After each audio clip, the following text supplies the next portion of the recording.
দাঁড়ান দাঁড়ান, যায়েন না। আপনার হাতে কি অল্প একটু সময় আছে? নিশ্চয়ই আচার খেতে পছন্দ করেন। তাহলে অল্প একটু সময় নিয়ে এই ভিডিওটা দেখে নিন, শিখে নিন কীভাবে অল্প সময়ে আমের মোরব্বা তৈরি করে নেবেন। একটা আমও গলে যাবে না, তার উপর অল্প সময়ে এই আমের মোরব্বাগুলো বানিয়ে নিলে খেতেও হবে অনেকটা মজার, আবার অনেক দিন রেখেও খেতে পারবেন। যে কেউ এটা দেখলেই কিন্তু খেতে চাইবে আপনার হাতের এই মোরব্বাটা। তো আমরা প্রথমেই এখানে কয়েকটা আম নিয়ে নিয়েছি। তো আমি একটা আম আপনাদের দেখিয়ে দিচ্ছি যে কিভাবে আমি কেটেছি। প্রথমে উপরে খোসাটা, সবুজ অংশটা একদম পুরোপুরি ফেলে দিয়ে এরপরে 4 ফালি করে কেটে নিয়েছি। এরপরে ঠিক এইভাবে দেখেন আমি বটি দিয়ে একদম কুচি কুচি করে কেটে নিয়েছি। একদম পেছনের দিকে কিছুটা বাদ দিয়ে তারপরে কেটেছি। তো আমার যতটুকু প্রয়োজন সে অনুসারে কেটে নিয়ে এই পর্যায়ে আমি দিয়ে দিয়েছি এখানে চিনি। তো আমি এখানে যেই সাইজের আমটা আমার হাতে দেখলেন ওই সাইজের 4টা আম নিয়েছি।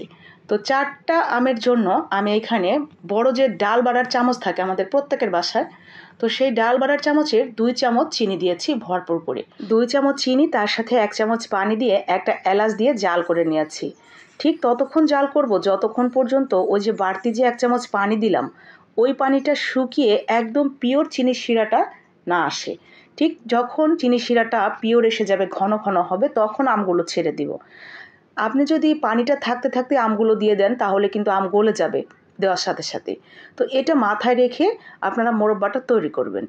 এরপরে চিনি শিরার মধ্যে দিয়ে খুব বেশি নাড়াচাড়া দেওয়ার দরকার নেই, একটু ঝাঁকি ঝাঁকি দিয়ে দিবেন। একদম ঘন যখন হয়ে আসবে তারপরে রুম টেম্পারেচারে এসে গেলে তারপর নামিয়ে এয়ারটাইট বক্সে ভরে রেখে নর্মাল ফ্রিজে প্রায় 6 মাস পর্যন্ত খেতে পারবেন। দেখেছেন কতটা পারফেক্ট হয়েছে, একটা আমও গলে যায়নি। তো আমার বাচ্চারা তো এটা নামানোর সাথে সাথে খাওয়া শুরু করে দিয়েছে, আর আপনাদের সামনে এই কয়েকটা সুন্দর করে সাজিয়ে দেখালাম। এতটা সুন্দর হয়েছে দেখতে, বাচ্চারা কেন, আমারই তো দেখে মনে হচ্ছে গপাগপ করে সবগুলো খেয়ে নেই। কি আপনারও এরকম মনে হচ্ছে না? তাহলে দেরি না করে, বাসায় তো অবশ্যই কাঁচা আম আছে, না থাকলে বাজার থেকে অল্প একটু কিনে এনে বানানো শুরু করে দিবেন। অনেকটা মজাদার এই আমের মোরব্বা আচারটা। যারা খেতে পছন্দ করেন ঝটপট রেসিপিতে বানিয়ে নেবেন। ভালো লাগলে লাইক কমেন্ট শেয়ার করে দিবেন, যাতে বাকি আপু ভাইয়ারাও এই সহজ রেসিপিতে আমের মোরব্বাটা বানিয়ে তাদের পরিবারের সাথে ভাগ করে নিতে পারে। আসসালামু আলাইকুম।